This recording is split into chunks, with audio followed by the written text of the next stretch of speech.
Hello, MCU fans. Today we're going to take a look at the question of the rules around What If and how they work within the greater multiverse. Now, I did a video the other day on the Loki Season 2 finale and his tree and what that meant, and in it, I talked about What If and how that relates to the tree, but I did it kind of at a high level, and I got lots of good questions asking, more details. So I thought, okay, it's worth doing a specific video on What If, because of course we have What If Season 2 coming right around the corner.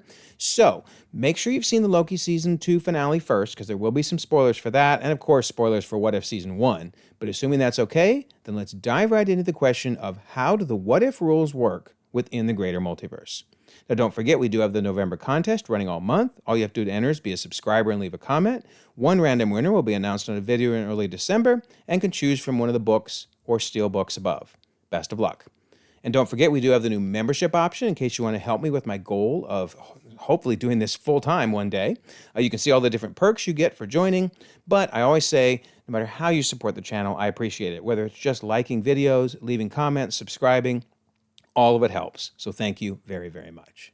Okay, so in that previous video, I talked about the fact that Loki's series dealt with the 616 universe and its branches, and thus his tree is just 616 and its new branches, which are now, of course, expanding infinitely out because he's allowed it to no longer be hindered by the loom and to just expand away. So we saw the fact that way back in Loki Season 1, Episode 1, that they were dealing with 616 as the sacred timeline. We saw that segments off of the sacred timeline that were pruned were all labeled 616. You can see that there. This is when they went into 2012 and pruned Loki. It's again when they go to 1549 and again when they go to 1905. In each case, it's a segment that was reset before it became hit the red line, but it was all labeled 616.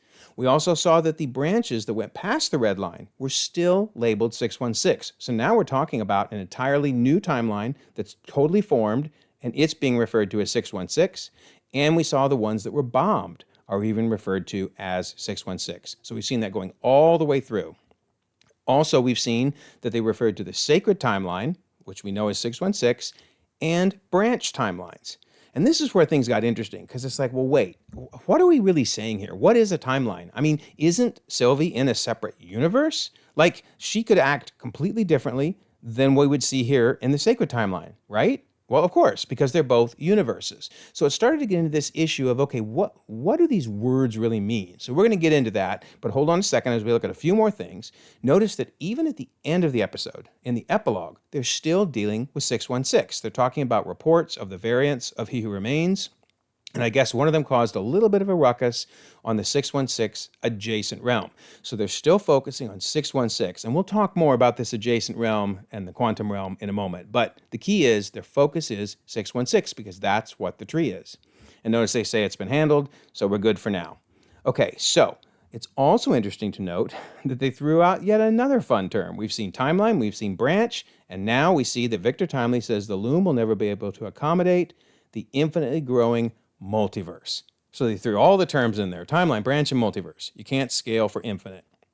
And that's interesting because even in the first Doctor Strange movie, they threw out the word multiverse. Who are you in this vast multiverse, Doctor Strange or Mr. Strange? And of course, really the ancient one at this point is referring to other realms and dimensions like the dark dimension more so than an infinitely expanding multiverse, because of course the loom is in place at this point and He Who Remains is pruning.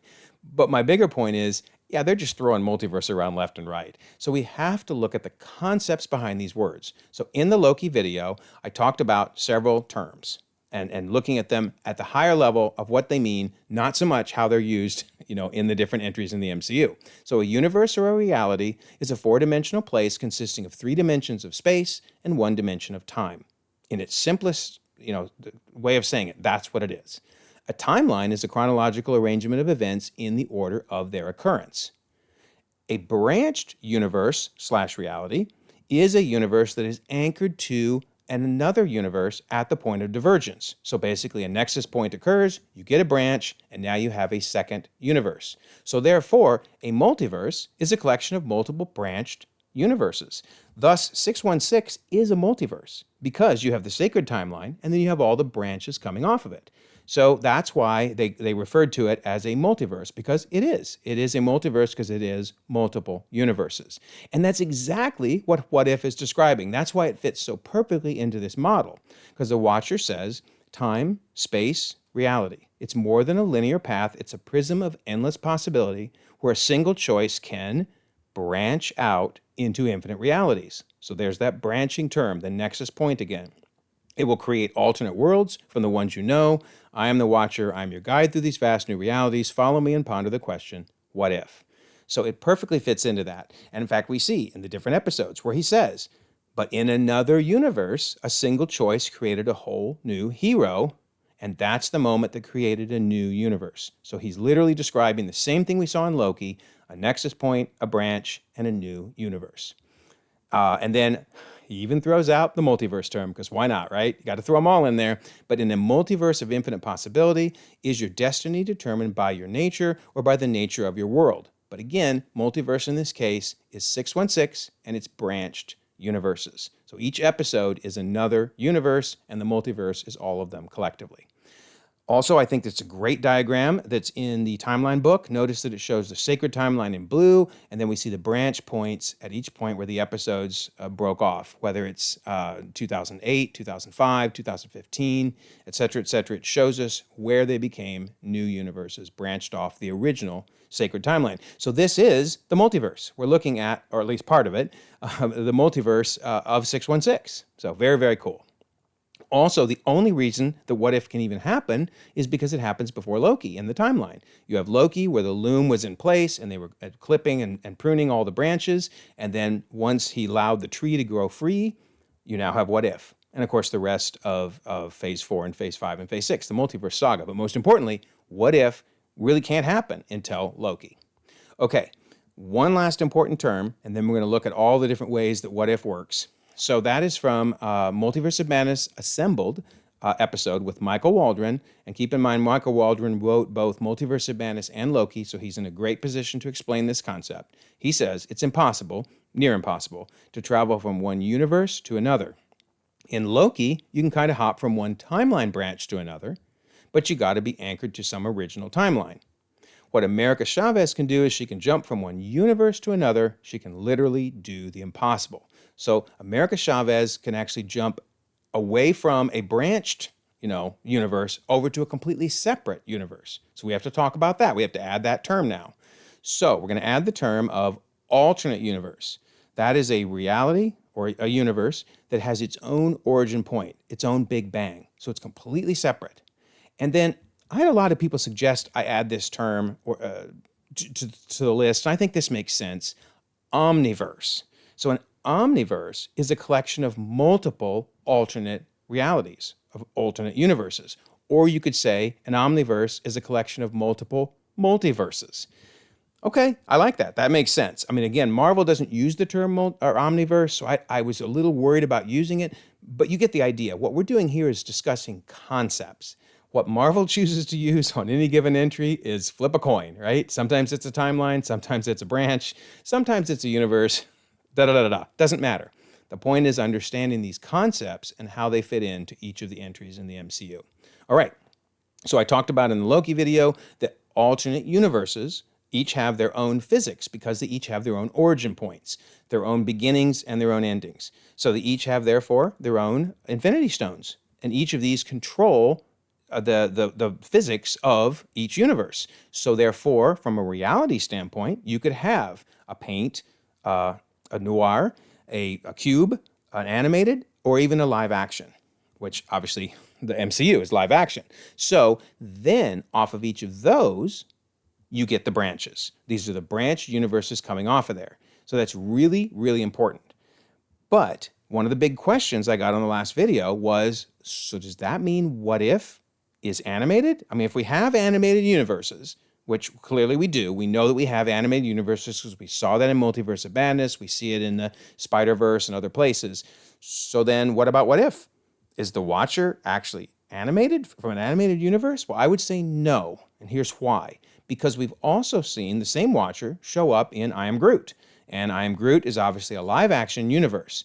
So I think what we're seeing in What If is a creative choice. So it's not showing us the reality of this universe. It's a creative choice by Marvel to go, we're going to make this animated, but the physics aren't animated. It's just the way we want to render it. It's a little confusing they would do that, but also it's a creative choice. It's kind of cool. And in fact, you could argue we've seen this before, right? Because in addition to I Am Groot, we've seen flashbacks in the Guardians Holiday Special that are animated. And obviously, Peter Quill and Yondu and Kraglin are not animated. They're live action. But it was epic. It was awesome. It was a really fun way to show this flashback for the holiday special. So that's one example, but we've also seen in Werewolf by Night. That was in black and white. But they're not saying that Jack and Ted's universe is a black and white universe. In fact, we then saw that it was colorized, and in the timeline book, this is the picture they used. So they're really saying, no, look, it's in color. We just made a creative choice to show it in black and white. So that's really important to understand that What If isn't animated, it's live action, but it's just creatively being shown in animated form. 3D animation, yes, but still animated.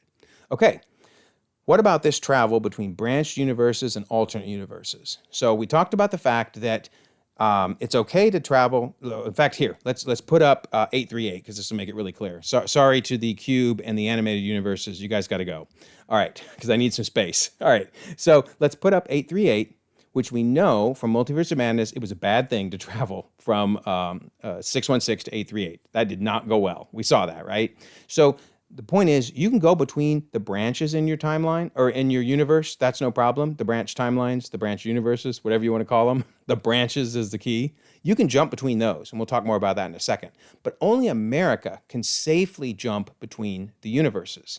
In fact, it doesn't even hurt her to do that. She can do it of her own ability, of her own innate ability. So let's talk about that. Obviously, during the time heist, they jumped between timelines, between branches, right? They went back in time, they created a branch, they grabbed the stones from that branch, and they came back to their home universe. So they jumped between branched universes, right? So that obviously worked. Agents of S.H.I.E.L.D. describes it perfectly when Fitz says you went back in time, you branched off, but we can travel through something called the quantum realm. We can go between timelines, which again are really universes, but you get the idea. They're branched. You can jump between branches. And that actually explains What If so much better. I had really struggled with how are they jumping between all these separate universes? This doesn't make any sense. Well, it does. They're branches. They're going between the branches, all connected to 616. So when Doctor Strange is saying, hey, you aren't just our best hope to save one universe, you're the last hope to save all of them. So they're able to gather them all together, and they can go between these different branches because that's safe travel. There's nothing wrong with going between branched universes. You just can't go between alternate universes. And that's why they became the Guardians of the Multiverse. But the key again is the 616 multiverse. So yeah, it just makes perfect sense. On the flip side, we saw in Multiverse of Madness when Reed Richards, well, while he was still alive, at least, Reed Richards said, an incursion occurs when the boundary between two universes erodes and they collide, destroying one or both entirely. And then here's the real key. Stephen, your arrival here confuses and destabilizes reality. The larger the footprint you leave behind, the greater the risk of an incursion. So that was a problem. When Stephen Strange went to 838, it created an issue. Technically, America Chavez didn't really create an issue. She doesn't create incursions. That's why she's so special, as Michael Waldron said. But Stephen Strange, on the other hand, being an 838, that was bad. Likewise, Stephen Strange again, right? We saw it in No Way Home, because when the villains were brought over into 616, it caused a problem. And Doctor Strange, I love how he says it, I need you to capture them and bring them here while I figure out how to get them back before they destroy the fabric of reality. So basically, they were going to create an incursion. Dr. Octopus and Lizard, etc., Electro, that was a problem. They can't be in our universe. So that's really, really important. The travel between the universes in What If is fine. They're branched. But the travel between alternate universes, major issues. That also perfectly explains why Gamora hasn't caused an incursion. That used to drive me crazy. I'm like, why is that not causing an incursion?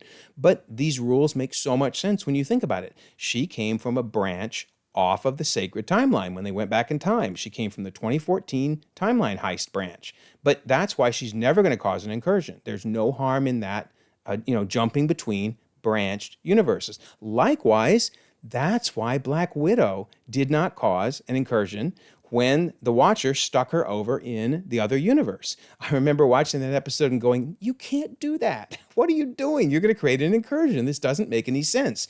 But it does because they're branched universes off 616. So yeah, I mean, obviously Black Widow on her own couldn't jump between universes, but the Watcher, who can, is able to place her there. So, by the way, I don't even know if the Watcher can jump across anchored or alternate universes. We don't know yet. We don't know whether he can actually go to 838. That is a really good question.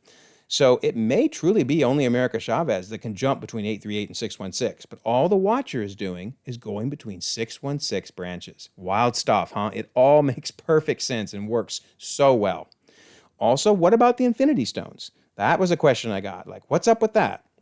Well, we know that you can take an Infinity Stone from a branch and pull it back into your reality and make it work, or the time heist wouldn't have worked, right? Because the whole point of the time heist is they went back in time, they created a branch, they're now in a branched universe / timeline, and they grabbed the stones from there and brought them back to the main 616 and used them.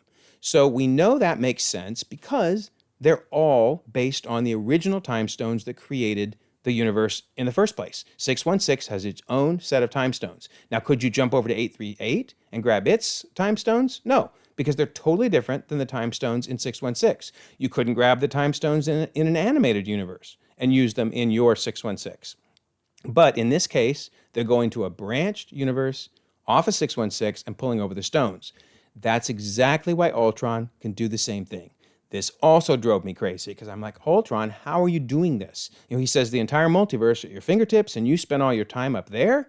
So he's basically saying, hey, I can jump across the multiverse. Again, the 616 multiverse, but I can jump across the multiverse and use these stones everywhere.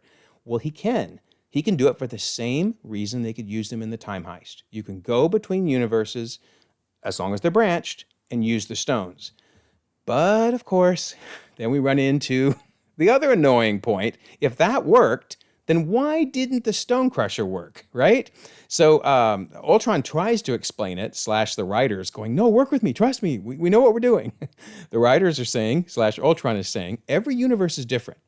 Each one just a fraction unique. Thus, the Infinity Stones are unique.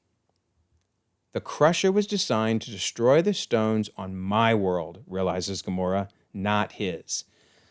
It's a little hand-wavy, but let's try to understand what they're saying here. Because keep in mind, clearly the writers understood you could use the Infinity Stones because they knew what happened in Endgame. So they knew you could use the Infinity Stones in a different branched universe. But so therefore, they must know what they're doing when they say, yeah, but the Crusher doesn't work. So why? Okay, I'm going to try my best. You can tell me what you think. But I think what's going on is there are stones in each branched universe, obviously, right? Because they went into a different universe to get them in the time heist. So the stones are, a copy of them exist in each branch. But they're just enough unique that while you can use them in different branches, something like a stone crusher that is designed to specifically crush those exact stones won't work. Ugh. I'm not saying I like that explanation. I can hear people watching the video going, come on. Hey, I didn't write the episode. That's all I can say. I didn't write it. But I think that's what they're trying to say here is the stones are just unique enough that the stone crusher wouldn't work. Anyway, it's not worth thinking too hard about. You know, Marvel has the right to make up their own rules, and I do think it makes sense. It's just it's a little hand-wavy. Anyway, so how does the quantum realm fit into all of this, right? Remember, they said, I guess one of them caused a little ruckus, referring to the He Who Remains variants, on a 616 adjacent realm. So just the fact they called it 616 adjacent is a little weird because we learned from Jeff Loveness, who wrote Ant-Man and the Wasp: Quantumania, he said, or he likened the quantum realm to the basement of the Marvel Cinematic Universe. So basically saying there's one quantum realm for the entire cinematic multiverse. Then he also says it's this connected limbo outside of space and time. So first of all, let's talk about adjacent. I think he was saying adjacent because how else would you describe it, right? It's adjacent to every universe. So I guess what else would you say, right? Other than to say it's the basement, but that would sound dumb to say, oh, well, there was an incident in the basement of the multiverse. That just doesn't make any sense. So I get why they said adjacent, and I still do think there's one for the multiverse. But then how does this work, right? That infamous zombie episode, which the episode itself was awesome. But as the Watcher explains, in this universe, Janet Van Dyne contacted a quantum virus that corrupted her brain. So that would imply that there was a branch formed in the quantum realm, which of course is impossible since there's supposed to only be one quantum realm for the multiverse. Oy. So what's going on here? All right. I'm going to throw out another hand-wavy explanation. This is not the best explanation in the world, but it's one I've seen several people comment on the videos as a possible answer, and I think it's not too bad. So here's the theory. Something happened to Janet Van Dyne before she entered the quantum realm. Maybe when she was a kid, maybe when she was an adult, but she was exposed to something. Maybe it was something she drank or ate. Maybe she was near a chemical plant. Maybe there was something, who knows? Did she breathe? Maybe something she smoked. I don't know. But I'm just saying something happened to her. So that was the branch. So maybe it was in 1982. Maybe it was in 1962 of that universe. That was the branch. Then when she entered the quantum realm, whatever that different thing in her life was, that's what let her get the zombie virus, when other Janets went in and didn't. Again, not a great answer, but there's just no way you can branch something that's the basement of the multiverse. So I'm trying. I really appreciate What If for just being crazy with their ideas. It's so much fun. But some of these just got a little wild, a little wilder than I might have wanted. But anyway, I think that's the best way to explain it. The branch occurred before she entered the quantum realm. And then, of course, they also threw in this crazy one, which at least this makes sense. It's just kind of wild and it's worth mentioning. You can actually have two timelines in the same universe with a little help from magic. So we have Doctor Strange discussing the Eye of Agamotto, which is the cradle of the temporal singularity, and it was discovered by Cagliostro and allows manipulation and alteration of timelines. So here they are bringing up the term timeline. So they've actually mentioned timeline, universe, branch, and multiverse. They got them all. So the Ancient One explains that she drew upon the power of the dark dimension to split the timeline, to split you, Doctor Strange, allowing for two of your possible timelines to occur in one universe. So wild. And that makes sense. If you look at the conceptual terms we talked about, now we know that the timeline, you can have two in one universe if, again, you use magic and do whatever on Earth the Ancient One did by drawing from the dark dimension. So yeah, pretty wild, but I think this works perfectly in the model. It's a crazy idea, but it works. So, there you go. That is how I think everything ties together. And my fingers are crossed. Please, Marvel, with this next season, stick to these rules. We get it now, right? We're in the red box, the lower right-hand corner. That is where What If is the playground. That's the playground that it's in, right? Don't start playing around somewhere else. You're a branch off the 616 universe. We know the rules. We know the rules for travel. We know how the stones work. We know how timelines work. Please, stick to those rules. So now we eagerly await What If Season 2. It starts December 22nd and drops one day in a row. All the episodes will be, one day each. Oh my goodness. I'm going to try to cover them all. But hopefully a video like this has helped lay some of this groundwork so that we can just look at the specific episodes and really enjoy them. All right, don't forget we do have the November contest, right? Be a subscriber and leave a comment, and you may win one of these books or steelbooks. And we also have the membership option if you're interested in that. And lastly, we do have Discord, almost 1,000 members on Discord. Love to have you join. Here we are talking about What If? What if Kilgrave was a hero? Wouldn't that be interesting? I like that. That'd be a cool What If episode.